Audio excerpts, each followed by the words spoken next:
and welcome to Chicago Tonight on this Monday, November 12th. You can't say then we are not shopping. We are not shopping. Target store closings could spur a new round of Black Friday protests. So after you do your research, take time to ride with forward. State Representative LaShawn Ford on his decision to run for mayor of Chicago. Former First Lady Michelle Obama opens up about her family's fertility struggles. Such wonderful, wonderful news. And armistice really signed. Remembering Illinois' sacrifices in World War I as world leaders commemorate the centenary of the armistice. Love them or hate them, rentable, shareable electric scooters might be coming to the city. How they work and why some are concerned. We came together because we deserve better. And how might historic midterm wins by women like Lauren Underwood of Illinois' 14th Congressional District change the course of Congress? All that and more next on Chicago Tonight.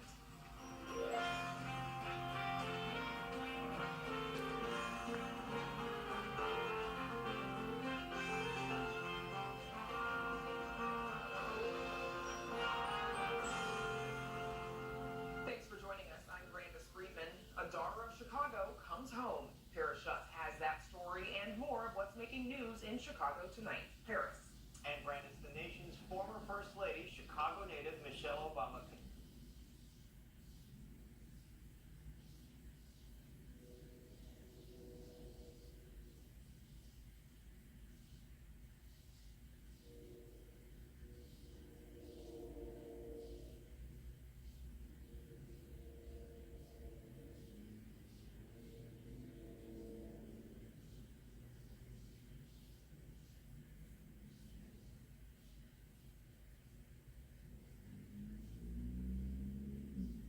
As activists seeking justice for Laquan McDonald marched along Michigan Avenue. This year, a congressman is calling for protesters to take to the streets for a different reason.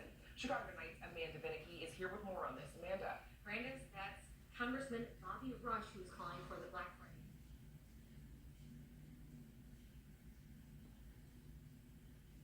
Trump made this calendar decision without discussing it with the community, without the community even knowing about it.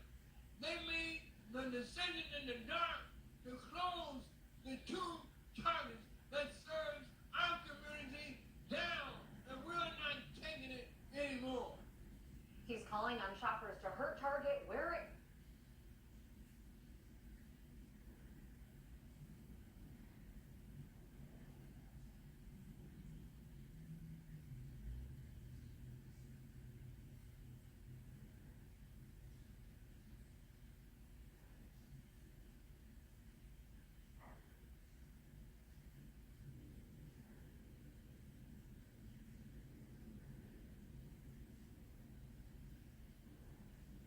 Representative LaShawn Ford of the 8th District, which takes in much of Chicago's west side. Ford says he has been inundated with calls from his constituents urging him to run. So what would he do as mayor, and is he concerned with such a crowded field that his message could be drowned out? We'll ask. State Representative LaShawn Ford joins us now. Thanks for coming by. Thank you, Carol. So here you are, one of 17 candidates. What is it going to be about you that voters are going to see you and the rest of the field is going to receive? What makes you so different, so special? Well, I don't know if there's another candidate that's in the race right now that has a grassroots movement. It wasn't me, it wasn't my idea to run for mayor, but I definitely accept the challenge. It was community groups, But you talked around this thought for years, well, so haven't you? actually, I will tell you honestly, I never ever considered being the mayor of the city of Chicago. I've always thought governor. I like the governor spot, but this was really, and I can tell you, and my mother's watching, I wouldn't lie to my mother right here that I never thought of being mayor of the city of Chicago. This is clearly grassroots. So why did you wait until now? I mean, this race has been going on for quite a while, even before Rahm Emanuel got out of it. There were others jumping into it. What took you so long? It wasn't me. Once again, it was grassroots. When the grassroots people were ready to circulate petitions and bring petitions, that's what it was all about. But at the same time, among the petition circulators is House Speaker Mike Madigan's precinct organization, right? Leave it to you to find that out. You know what? Mike Madigan did ask for petitions to circulate in his ward, and I got to tell you, I want to serve every community, all 77, and if my name could get out there in the South Side, I'll take it. Is he endorsing you? Well, I don't know about that. Or is he playing the different cards around the deck and he's endorsing somebody else? You know what? I think that what's important is that I get those signatures from everywhere in every community, and I don't think that Mike Madigan is going to endorse me. I think that I talked to him about who he's endorsing, and he said I'm pretty much staying out of it. Except for those circulating. Yes, except those circulating. So you told the Chicago Defender that But usually... I got to tell you, his circulation has nothing compared to what my grassroots circulators are doing.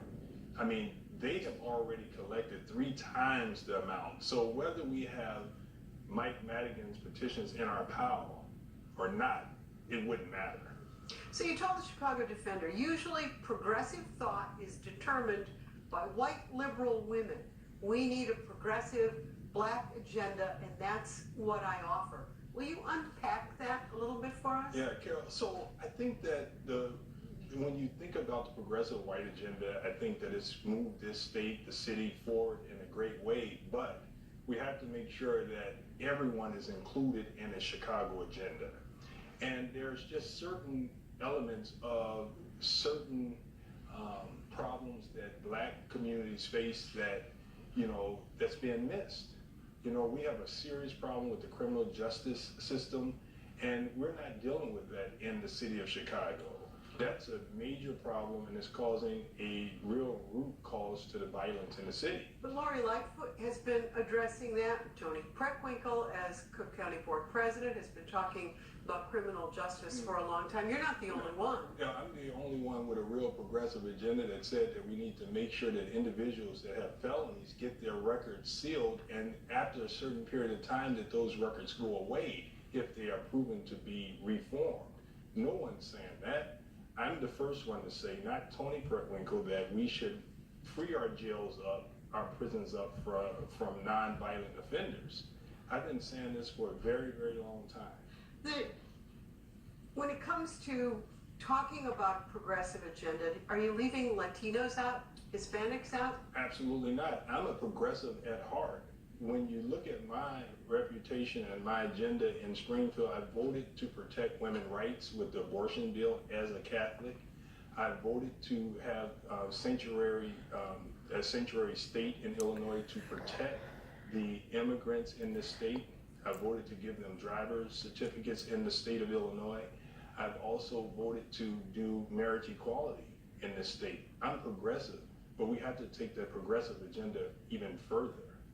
But you're also talking about forming a relationship, if you're elected, with President Trump.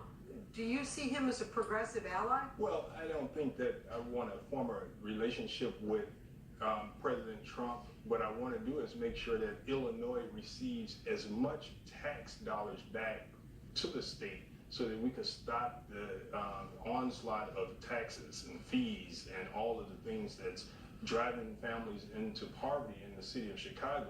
Illinois sends $1 to the federal government and we receive less than $1 back.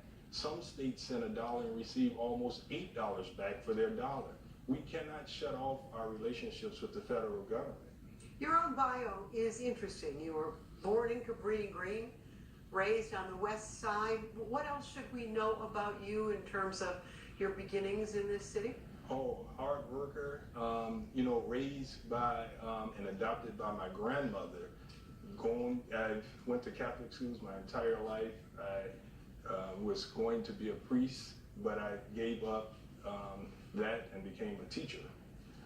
Started my own business and did very well with that. And that's how I was able to be very independent and beat the party to be a state representative funding my own campaign. Of course, took you 3 times to go after it, but you did. But Yes. you did beat the organization. You found yourself, though, on the other end of a federal indictment. A lot of times that happens after somebody's elected, not before they're seeking the job of mayor. Is that going to hurt you? Well, I think that hopefully if people realize what happened to me, they will realize that there are many people that's just like me that have been wrongfully charged, wrongfully convicted, wrongfully jailed.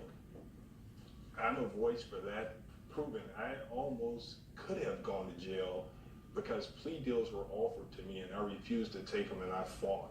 We have to make sure that we have... You were accused of bank fraud Bank in fraud, in yes. real estate And loans, that's correct? right. And so I don't think that people will hold that against me. I think that they will see that I'm a fighter. I've been a fighter my whole life. I've never known my father. You know, I was born and raised in the area of poverty. And then I end up working hard to become a teacher, first to graduate from from college in my family, and then to ultimately beat the Democratic Party to be state representative, and then to have to fight the feds. You know, we have a just society, and I don't think that people will hold that against me. Where are you on the police consent decree? Well, I think that that's another reason why we can't shut our relationships down with the feds. President Obama and his Justice Department did a lot to get us that consent decree. When we shut down our relationships with the feds, we say it's okay for the DOJ not to come in and enforce it. So I Well, Attorney support, General Sessions left office, and that Right. was one of his last acts, was to curtail it. and it should not have. We should have forced the federal government to bring reforms to the police department. We must have the reforms. So what we have now, I'm very grateful that Lisa Madigan kept it alive. I support it. It doesn't go far enough. It doesn't deal with the systematic problems in the police force, and that's racism. You have talked about needing greater transparency, and I'm curious, if you get elected mayor, you walk into a city hall where the most powerful alderman in this city is Alderman Ed Burke of the 14th Ward. Do you have a relationship with him? You know, Ed Burke, I would say him and his wife were very kind to me. When I got indicted, he called me and he said, "Stay strong." When they dropped all 17 charges, he called me. He said, "I told you, brother, just stay strong."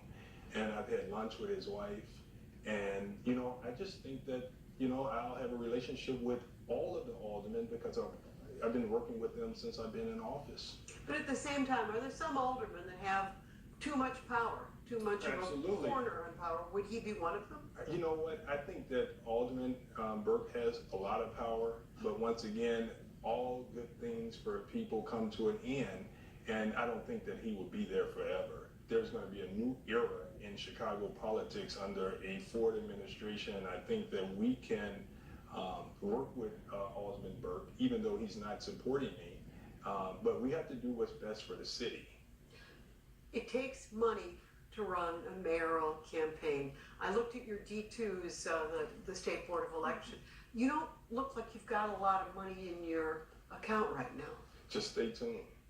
So do you have commitments? What's it going to take? What do you think it is going to take Well- to launch a campaign? But we've launched the campaign. Well, all right, to further launch a So we're campaign. going to make sure that we raise the money that we need to be competitive and get our message out. We believe that it could take anywhere from $1.5 to $3 million, you know, and we believe we have the commitments to do that. And you will start seeing our D2s and our bank accounts grow.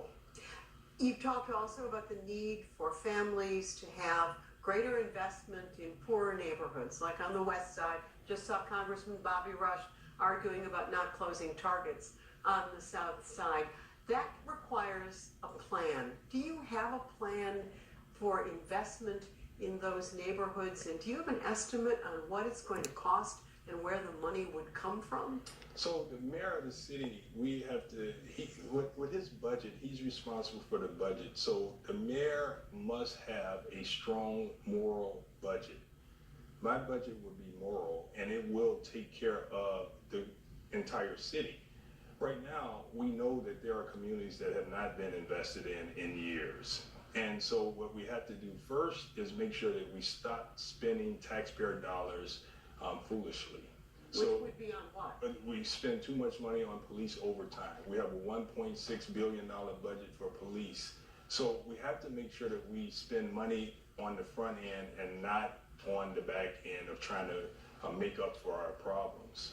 So you're in it till the end? I'm in it as long as the grassroots people say that I should be in it.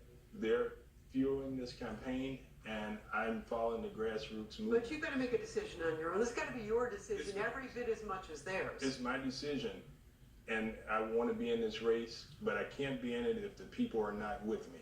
And I got to tell you, one of the things that we're going to do immediately when we win is build a trade school in Chicago so that we can make sure that we have manufacturing jobs right here in this city. State Representative LaShawn Ford, thank you very much for joining us on Chicago Tonight. Thank you.